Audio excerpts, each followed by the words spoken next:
Students, let us start with the first experiment of our lab. Today we will start with a standard layout of an automobile. In front of our board, we are observing here a journal layout of an automobile. The journal layout of an automobile starts from front and it ends towards rear.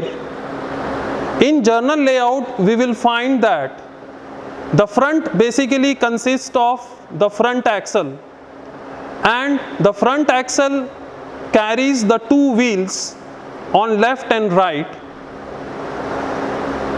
The front suspension system is also attached to the front axle.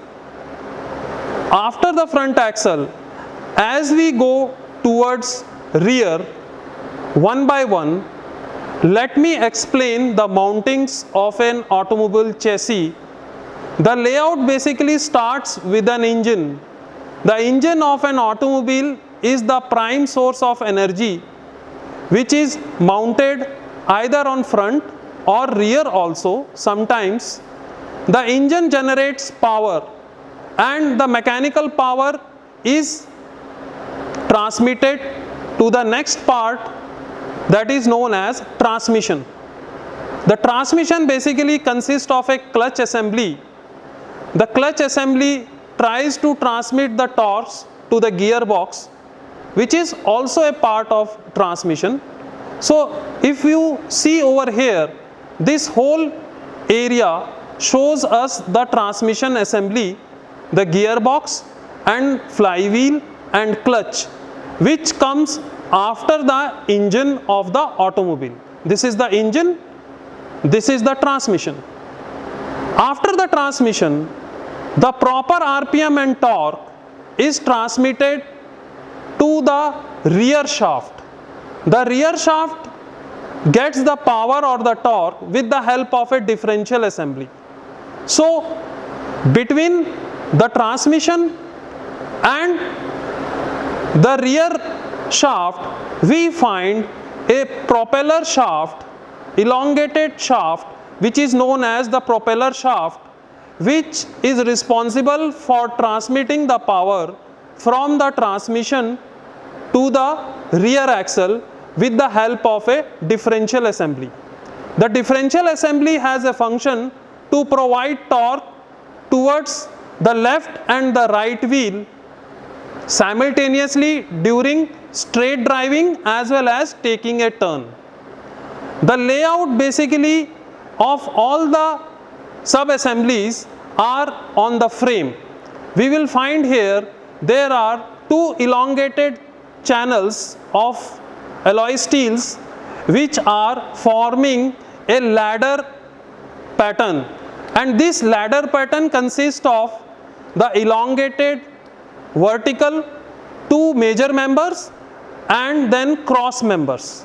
There can be more than 2 or 3 cross members which try to give strength against the torsional load to the vehicle as well as supports the subsystems of the chassis. So you will find here various parts of the automobile layout. Now I will try to show you the actual physical automobile in our lab so that you can relate the serial wise layout of an automobile with an actual vehicle.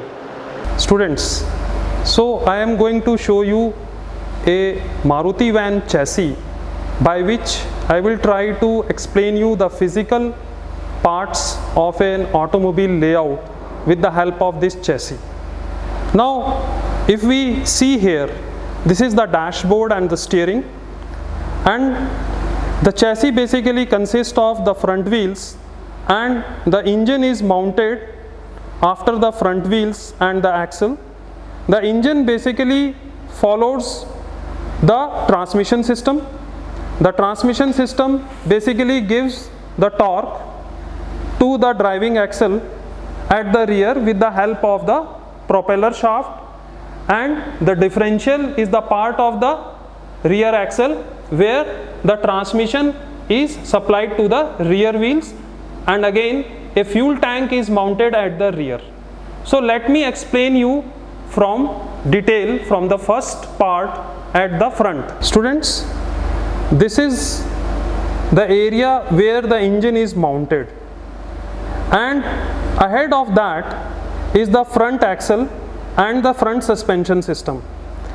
The engine assembly here is mounted on the frame on a horizontal member of the chassis, which is basically supported by the rubber bushes at the bottom to isolate the vibrations of the suspension system at the wheels, and as well as to isolate the vibrations of the working of the engine to the passengers.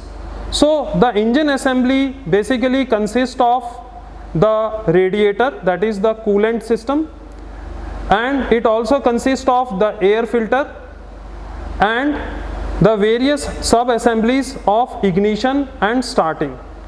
After the engine, in the next part of the layout, the transmission system is attached to the crankshaft. The attachment of the transmission basically consists of a flywheel assembly. The flywheel assembly is identified with these large gear teeth which is mounted on the external part, and the teeth are there to drive or crank the vehicle from engine starter. As the clutch is operated, the torque from the flywheel is supplied to the gearbox. The gearbox assembly basically consists of multiple gears on the driver shaft and the driven shaft. These are basically helical gears which are in constant mesh, and the sub assemblies are mounted along with this layout. After the transmission system, we have the propeller shaft. The propeller shaft assembly basically consists of two joints.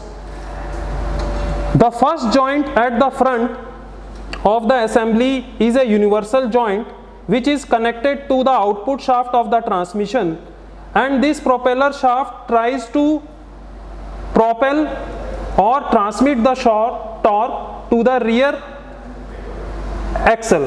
The rear axle moves with the help of the input transmission with the help of a bevel gear assembly which is known as differential gear.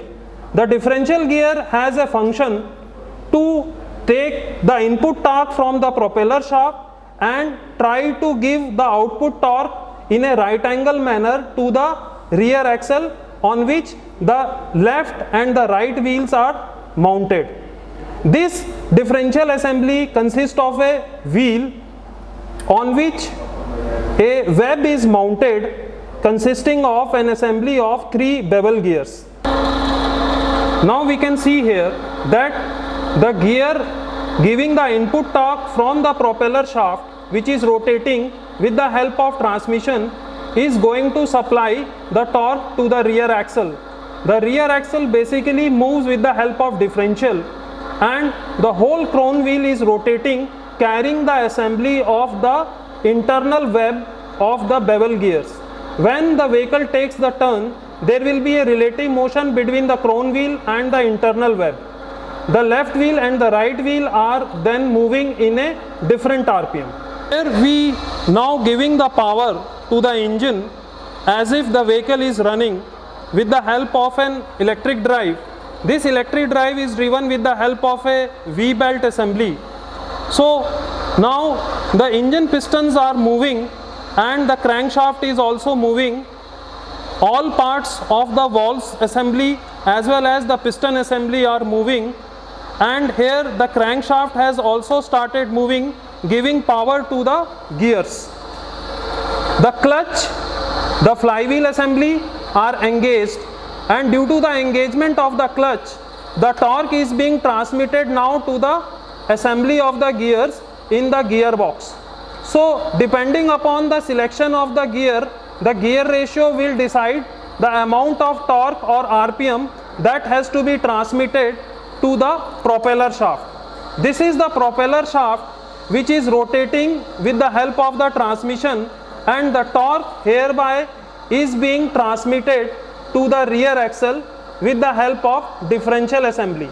So this type of journal layout is always found in most of the journal vehicles where we find the rear wheel driven automobile. Sometimes the engine is also mounted at the rear, where we find that the propeller shaft is not needed and the transmission itself is given to the rear shaft.